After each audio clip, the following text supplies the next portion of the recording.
নোয়াখালীর বেগমগঞ্জ উপজেলার গাবোয়া বাজার থেকে রাজগঞ্জ সড়কে বিটুমিন ছাড়া কার্পেটিংয়ের কাজ করার অভিযোগ উঠেছে। স্থানীয়দের দাবি, নিম্নমানের নির্মাণ সামগ্রী ব্যবহার এবং যথাযথ প্রক্রিয়া অনুসরণ না করেই সড়কের সংস্কার কাজ পরিচালনা করা হচ্ছে, যা কাজের মান নিয়ে প্রশ্ন তৈরি করেছে। সরেজমিনে দেখা যায়, দীর্ঘদিন ধরে চলাচলের অনুপযোগী হয়ে পড়া গাবোয়া বাজার রাজগঞ্জ সড়কের সংস্কার কাজ সম্প্রতি শুরু হয়েছে। তবে কাজের শুরু থেকেই নিম্নমানের ইট ও অন্যান্য নির্মাণ সামগ্রী ব্যবহারের অভিযোগ করেন স্থানীয় বাসিন্দারা। তাদের অভিযোগ, কার্পেটিংয়ের আগে নিয়ম অনুযায়ী বিটুমিন প্রয়োগ না করেই পিচ ঢালাইয়ের কাজ করা হচ্ছে। ফলে সড়কটি অল্প সময়ের মধ্যেই পুনরায় ক্ষতিগ্রস্ত হওয়ার আশঙ্কা রয়েছে। এ বিষয়ে কাজের দায়িত্বে থাকা ব্যক্তিদের কাছে ঠিকাদারি প্রতিষ্ঠানের নাম, প্রকল্পের বিবরণ এবং কাজের মান সম্পর্কে জানতে চাইলে তারা কোনো তথ্য দিতে রাজি হননি। তারা শুধু বলেন, রাস্তা উপজেলা প্রকৌশলী পরিদর্শন করে গেছেন, কোনো তথ্য জানার থাকলে উপজেলা প্রকৌশলীর সঙ্গে কথা বলুন।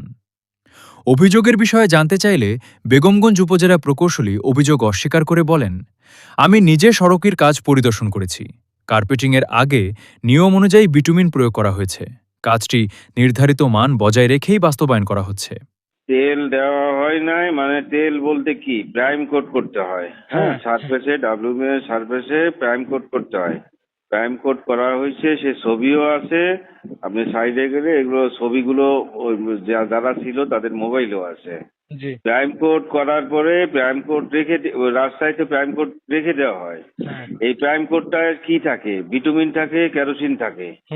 বিটুমিনের মধ্যে কেরোসিন দেওয়া হয় কেন? বিটুমিনকে পাতলা করে এটা পেনিট্রেট হওয়ার জন্য, খোয়ার ফাঁকে দিয়ে যাওয়া, হওয়া, এইগুলো করার জন্য। এটা গেলে পরে এটা সিল হয়ে যাবে, যাতে নিচ থেকে আর কোনো উপরে আসতে পারবে না।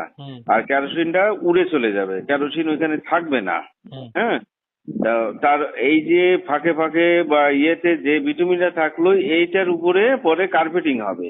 হ্যাঁ, প্রাইম কোটের কাজটা তো মানে আপনার ওইখানে যে কালো হয়ে পড়ে থাকবে, ভিজা হয়ে থাকবে, প্রাইম কোটের কাজ তো এইটা না। ওইখানে যে কালো হয়ে থাকবে,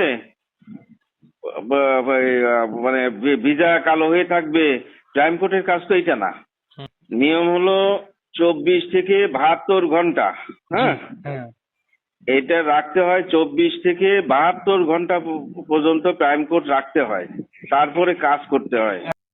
এদিকে স্থানীয়দের দাবি, সড়কের কাজের মান নিশ্চিত করতে সংশ্লিষ্ট ঊর্ধ্বতন কর্তৃপক্ষের মাধ্যমে তদন্ত করে প্রকৃত অবস্থা যাচাই করা হোক। একই সঙ্গে প্রকল্পের তথ্য, ঠিকাদারি প্রতিষ্ঠানের নাম এবং কাজের মান ও বাজেট সম্পর্কে স্বচ্ছতা নিশ্চিত করারও দাবি জানিয়েছেন তারা।